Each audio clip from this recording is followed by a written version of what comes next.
স্পষ্ট অক্ষরে পড়েন সুবহানাল্লাহ, আলহামদুলিল্লাহ, আল্লাহু আকবার, লা ইলাহা। এই জিকিরগুলো জামাতের নেতাদের মধ্যে আছে না নাই? সুন্নত গুলো আছে না নাই? আমরা চর্মনাই বুঝি না, শস্যিনা বুঝি না, হেফাজত বুঝি না, আমরা বুঝি না আহলে হাদিস, আমরা বুঝি মসজিদ। ঠিক না ঠিক? আমরা সবাই একদল। কয় দল? মসজিদে যাব যারা, একদল হব তারা। ঠিক না ঠিক? যারা মসজিদে যায় না তারাই আমাদের দুশমন। এই উদারতা জামাত ছাড়া কারো মধ্যে নাই। জামাতই বলেছে বৈষম্য বিরোধী আন্দোলনে যারা শহীদ হয়েছে তারা সবাই আমার। ঠিক না ঠিক?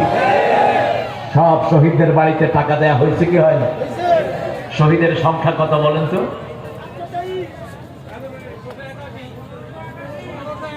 1581। এখনো কিন্তু শেষ হয়নি, এটা বাড়তেছে। এটা কি বাড়তেছে? প্রত্যেকের ঘরে ইনশাআল্লাহ উপহার পৌঁছে যাবে।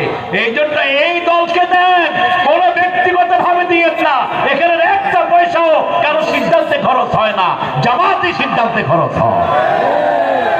নেতা নিজের ইচ্ছায় কিছুই করেন না, সব শুরাই মাধ্যমে করেন। ঠিক না ঠিক? যেমন করতেন